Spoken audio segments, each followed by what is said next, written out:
Imagine climbing a lonely hill carrying nothing but a raincoat, a bottle of water, a small notebook, and a strange mask made entirely of lead. Now imagine a few hours later you are found dead. No wounds, no sign of violence, no poison, no struggle. Just two bodies laying peacefully side by side, still wearing those heavy lead masks. For nearly 60 years, no one has been able to answer one simple question. Why were they wearing them? Because this wasn't just another unsolved murder. It became one of the strangest mysteries in modern histories. On August 20, 1966, two electronics technicians climbed a hill outside Niterói, Brazil. People saw them alive. People spoke with them. They seemed completely normal. Hours later, they were dead. What investigators found beside their bodies only made the mystery deeper. A handwritten note, two towels, an empty water bottle, and instructions. That sounded almost like they belonged to a secret experiment. There was no explanation, and there still is not. Tonight, we are going to follow each clue, every theory, and every mistake to uncover the truth behind the lead mask case. Before we can understand what happened on that hill, we need to meet the two men at the center of the mystery. Their names are Miguel Jose Viana and Manuel Pereira the Cruz. They are not criminals. They are not businessmen and they are not known for violence. They are electricians, technicians from the small Brazilian town of Campos dos Goytacazes. Friends describe them as intelligent, curious, and deeply interested in electronics and radio technology. But they also shared another fascination, one that would eventually pull them into a mystery no one could explain. They had become interested in spiritualism, psychic phenomena, and strange psychic experiments that claimed humans could communicate with higher beings through energy and altered states of consciousness. Back into the 1960s, ideas like this are not uncommon in parts of Brazil. Groups experiments with radio frequency, meditation, and what they believed were attempts to contact spirits or even beings from beyond Earth for Miguel and Manuel. This was not just a hobby, it had become an obsession, and that obsession would lead them to a hill, where both of their lives would come to an abrupt end. Every mystery has a moment, a single decision that changed everything. For Miguel and Manuel, that moment began on August 17, 1966. It was supposed to be an ordinary trip. At least, that's what everyone around them believed. Neither man told their families exactly where they are going or why. They simply said they had some work to do in Nitra, a city nearly 300 kilometers from their hometown. No one thought anything of it. After all, they were electricians, technicians. Traveling for work wasn't unusual, but this journey would be their last. Before leaving, Miguel told his wife something strange. He said, I will back soon. Simple words, but they would become haunting after what happened next. The two men boarded a bus carrying enough money for the trip, but very little luggage. No camping equipment, no food, no weapons, nothing that suggests they planned to stay overnight. When they arrived in Niterói, witnesses later reported seeing them walk calmly through the city. Their first stop, a small local shop. There they bought two waterproof raincoats. The purchase immediately caught investigators' attention because the weather was hot, the sky was clear, and there wasn't a single sign of rain. So, why buy raincoats? The shop assistant later remembered something else. The man didn't browse. They didn't hesitate. It was as if they already knew exactly what they needed. They paid, picked up the coats, and quietly walked away. No one would ever see them alive again. Later that afternoon, the two men were seen climbing Vintém Hill, a quiet hill overlooking the city. It wasn't famous, it wasn't dangerous, just an isolated place covered with rock and thick vegetation. One witness, a local woman, noticed the pair making their way uphill. Nothing seemed unusual. They are not arguing, they are not frightened. They simply walked with purpose, as if they were following a plan only they understood. She watched them disappear into the trees. Hours passed, night fell, the hill became silent. No one realized those are the last confirmed moments of Miguel and Manuel lives. 3 days later, on August 20, a young boy was flying a kite near the hillside. As he looked up the rock slope, he noticed something unusual. Two figures, completely still. At first, he assumed they are resting, but something didn't feel right. The bodies remained motionless. Word quickly spread through the neighborhood.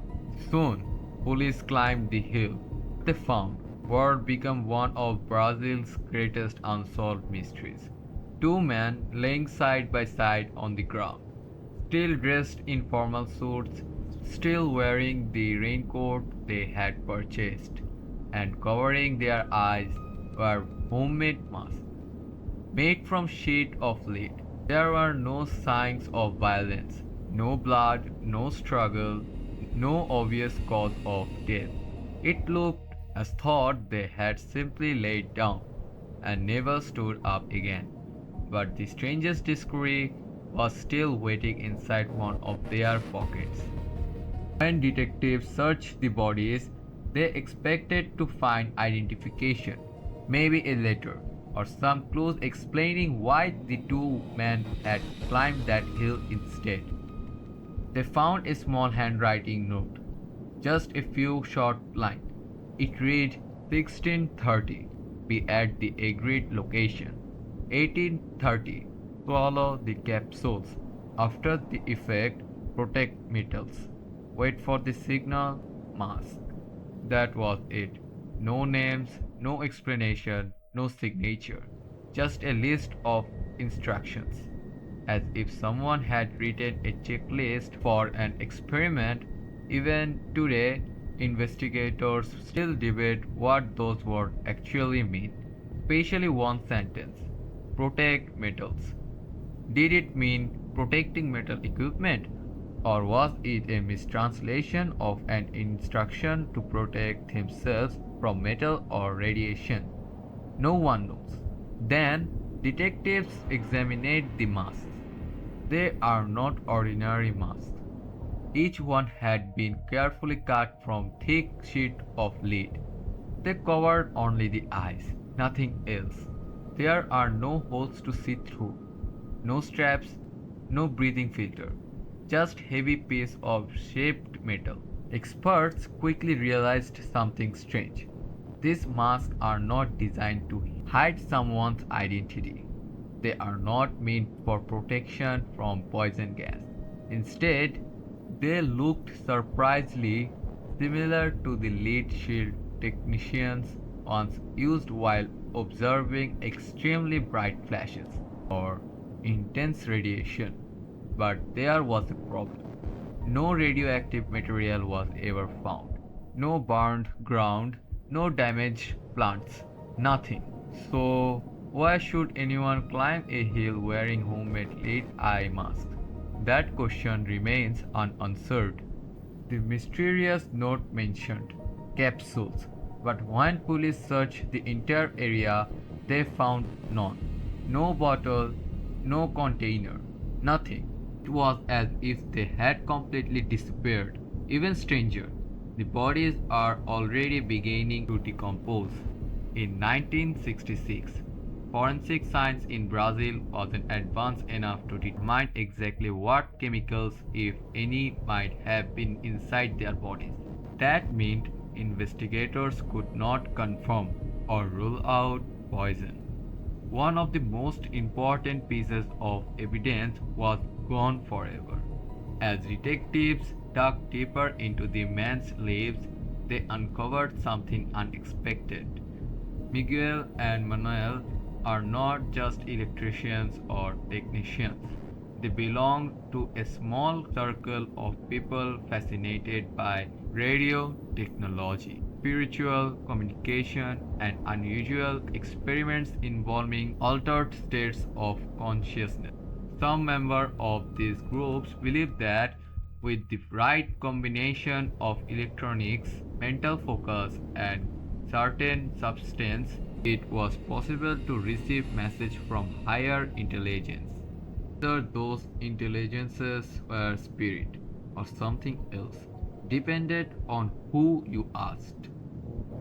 Witnesses later claimed the two men had participated in similar experiments before, but there was no evidence they had ever ended in tragedy.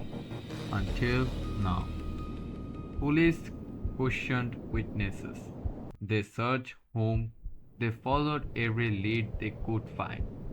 But every answer created two more questions. There was no murder weapon, no clear suspect, no confirmed cause of death, no explanation for the mask, and no trace of the mysterious capsules. The investigation slowly lost momentum. The case began to grow cold, but over the decades, people would offer countless theories, some grounded in reality, others far more extraordinary. And that's where the mystery takes its strangest turn. For nearly 60 years, one question has remained unanswered. What really happened on that hill? Without a confirmed cause of death, every explanation is only a theory. Some sound believable, others seem almost impossible. Let's examine them one by one. This is the theory many researchers consider the most likely. Miguel and Manuel were known to be interested in spiritualism and unusual experiments. Their note they carried wasn't emotional. It wasn't a goodbye letter. It looked more like a set of instructions. Shallow the capsules, wait for the signals. That sounds less like a crime and more like a planned ritual. Some believe the two men climbed the hill intending to take unidentified capsules where the lead mask and wait for what they believe would be a supernatural or perhaps extraterrestrial event. The mask may have been intended to shield their eyes from an expected bright light if the capsules are toxic or cause a fatal reaction. The experiment could have ended a tragedy.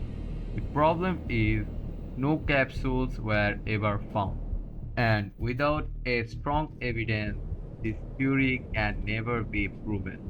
Another possibility is that someone else was involved. Perhaps the men were persuaded to participate in an experiment, even dangerous substance, and then left to die. At first glance, this seemed possible, but the evidence doesn't support it very well.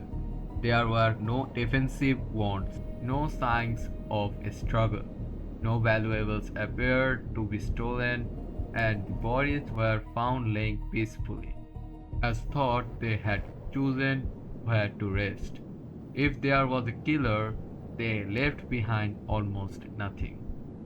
Over the years, the lead Mark's case became closely linked with UFO stories. Some locals claim strange light had been seen over the hill around the same time. Others believed the masks were protection from an intense flash during contact with beings from another world. It's an intriguing idea, But there is no reliable evidence connecting the man's death to extraterrestrials. The stories appeared after the tragedy, not before, and extraordinary claims require extraordinary evidence. In this case, that evidence simply doesn't exist. When we remove the rumors, the sensational headlines, and decades of speculation, we're left with a much quieter mystery. Two intelligent men, deeply fascinated by spiritual ideas and unusual experiments, traveled hundreds of kilometers to a hill. They bought raincoat for reasons we still don't fully understand.